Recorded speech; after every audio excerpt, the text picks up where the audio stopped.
ନୂଆ YouTube channel କେମିତି ଖୋଲିବେ?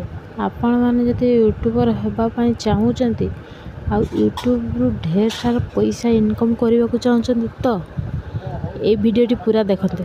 ଆପଣମାନଙ୍କ ଟ୍ୟାଲେଣ୍ଟ ଅଛି ତ ଆପଣ ଯେକୌଣସି କାଟାଗୋରୀରେ ନିଜର ୟୁଟ୍ୟୁବ୍ ଚ୍ୟାନେଲ୍ ଖୋଲିପାରିବେ ଆଉ ଗୋଟେ ୟୁଟ୍ୟୁବର୍ ହେଇପାରିବେ। ନମସ୍କାର ଦର୍ଶକ ବନ୍ଧୁ, ମୁଁ ପିଙ୍କି ପୁଣି ଆଉ ଥରେ ନୂଆ ଏକ ଭିଡ଼ିଓରେ ଆପଣମାନଙ୍କୁ ସ୍ୱାଗତ ଜଣାଉଛି। ଆଜି এই ଭିଡ଼ିଓ ମାଧ୍ୟମରେ ଜାଣିବା ୟୁଟ୍ୟୁବର୍ ଚ୍ୟାନେଲ୍ କେମିତି ଖୋଲାଯାଏ। এই ଭିଡ଼ିଓଟିକୁ ସ୍କିପ୍ ନ କରି ପୁରା ଦେଖନ୍ତୁ। କେମିତି ୟୁଟ୍ୟୁବର୍ ଚ୍ୟାନେଲ୍ ଖୋଲାଯାଏ ଜାଣିପାରିବେ। ଭିଡ଼ିଓଟିକୁ ଆରମ୍ଭ କରିବା ପୂର୍ବରୁ ଆପଣମାନଙ୍କୁ ଅନୁରୋଧ, ଦୟାକରି ଆମ ଚ୍ୟାନେଲକୁ ସବସ୍କ୍ରାଇବ୍ କରନ୍ତୁ। ଚାଲନ୍ତୁ ଭିଡ଼ିଓଟି ଆରମ୍ଭ କରିବା।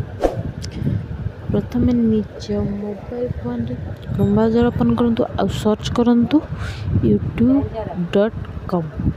ୟୁଟ୍ୟୁବ୍ ଓପନ୍ ହେଇଯିବ। ଆପଣ ଯେଉଁ ଜିମେଲ୍ ଆଇଡ଼ି ଲିଙ୍କ୍ ଥିବ କ୍ରୋମ୍ ବ୍ରାଉଜର୍ରେ ସେଇ ଜିମେଲ୍ ଆଇଡ଼ି ଆସିଯିବ। ଆପଣମାନେ ଚାହିଁଲେ ଚେଞ୍ଜ କରିପାରିବେ। କ୍ରିଏଟ୍ ଏ ଚ୍ୟାନେଲ୍ ଉପରେ କ୍ଲିକ୍ କର। ତାପରେ ତୁମର ଚ୍ୟାନେଲ୍ ନାମ ଦେଇ କ୍ରିଏଟ୍ ଚ୍ୟାନେଲ୍ ଉପରେ କ୍ଲିକ୍ କର। ତାପରେ ଆପଣ ୟୁଟ୍ୟୁବ୍ ଚ୍ୟାନେଲ୍ଟି ନୂଆ ଖୋଲିଯିବ। ୟୁଟ୍ୟୁବ୍ ଚ୍ୟାନେଲ୍ରେ କ'ଣ ସବୁ ସେଟିଂ କରାଯାଏ ଆଉ ଏକ ଭିଡ଼ିଓରେ ଜାଣିବେ। ଖୁବ୍ ଶୀଘ୍ର ଏହାର ସେକେଣ୍ଡ ପାର୍ଟ ଆସିବ, ଆପଣମାନେ ଦେଖିପାରିବେ। ଆଶା କରୁଛି ଆପଣମାନଙ୍କୁ ଭିଡ଼ିଓଟି ଭଲ ଲାଗିଥିବ ଆଉ ୟୁଟ୍ୟୁବ୍ ଚ୍ୟାନେଲ୍ କେମିତି ଖୋଲାଯାଏ ଆପଣମାନେ ଭିଡ଼ିଓ ଦେଖି ଜାଣିପାରିଥିବେ। ଯଦି ଭିଡ଼ିଓଟି ଭଲ ଲାଗିଥିବ ଦୟାକରି ଲାଇକ୍, ସେୟାର, କମେଣ୍ଟ କରନ୍ତୁ ଆଉ ଆମ ଚ୍ୟାନେଲ୍କୁ ସବସ୍କ୍ରାଇବ୍ କରିଦିଅନ୍ତୁ।